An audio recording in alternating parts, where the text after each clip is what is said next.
কি ওই সকালের বাঁধাকপির তরকারি? আর এদিকে আছে পোস্ত। আর এটা কি করেছেন? ডাঁটা আলু বড়ির তরকারি আর লাউ দিয়ে মুগের ডাল। লাউ, এই তো লাউ দেখা যাচ্ছে। কাটাপোনা মাছের ঝাল। ভোলা মাছ, সব ভোলা মাছ এগুলো? ও, ভোলা মাছের ঝাল সর্ষে পোস্ত দিয়ে করেছেন না শুধু সর্ষে? শুধু সর্ষে দিয়ে। ও, আর এদিকে আছে গরম ভাত। এদিকে আছে আমের চাটনি। চাটনি করা আছে, এখন বেশ কিছুদিন চলবে। ডালের সঙ্গে খাবার জন্য পাঁপড় ভাজছেন আবার?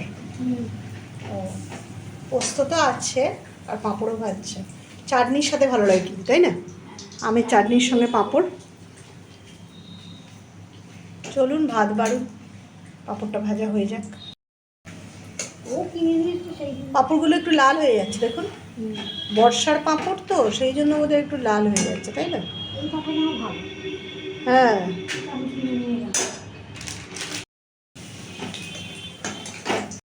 তরকারি সর্ষে বাটা দিয়েছেন? হ্যাঁ, একটু ঝোল ঝোল হয়েছে মনে হচ্ছে। ঝোল একদম কাট হয়ে গেছিল। একটু মাখো মাখো হলে না ভালো লাগে। রান্না হয়ে গেছে বলুন। দেখো আজকে কী কী রান্না হয়েছে। এদিকে আছে বড়ি, আলু, বেগুন, ডাঁটা দিয়ে একটা তরকারি, পোস্ত হয়েছে, লাউ দিয়ে মুগের ডাল, বাঁধাকপির তরকারি, চাটনি হয়েছে আর মাছের ঝাল। দেখো ভোলা মাছের ঝাল সর্ষে বাটা দিয়ে হয়েছে। এটা দুবেলার করেছেন না? দুবেলার করে ফেলেছেন। এইখানটা দিন কি ও পাঁপড় ভাজা।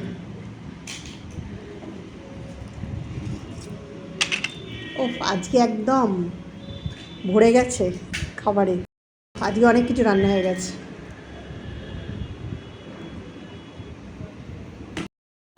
প্রথমে ডাঁটা আলু বড়ির তরকারি দিয়ে খাই, দেখি কেমন হয়েছে।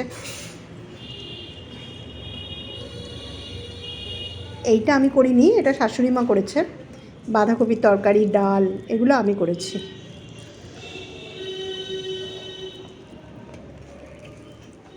ভালোই হয়েছে।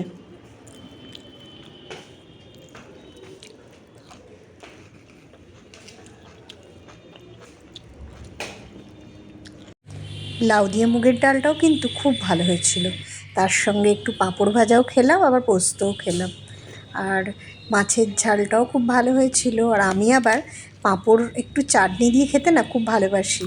তো দেখো পাঁপড়গুলো নিয়ে একটু চাটনিতে লাগিয়ে লাগিয়ে খাচ্ছিলাম। আমার খেতে খুব ভালো লাগে এইভাবে।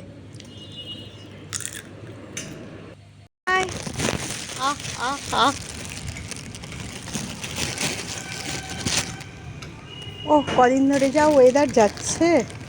তো দেখো এই যে পায়রাকে খেতে দিতে চলে এসেছি। আমাদের এখানে বৃষ্টি একটু থেমেছে এখন।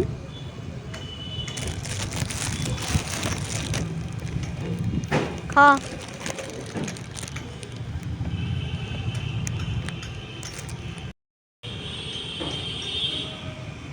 দেখো সব চলে এসছে খেতে। আয় আয়, আহ আহ, আয়। আর এই সাদা পায়রাটা দেখো, বোধহয় কোনো বাড়ির পোষা ছিল, উড়ে এসছে। ও এখানেই থাকে এদের সাথে, ওরাও খেতে আসে, ও রোজ খেতে আসে।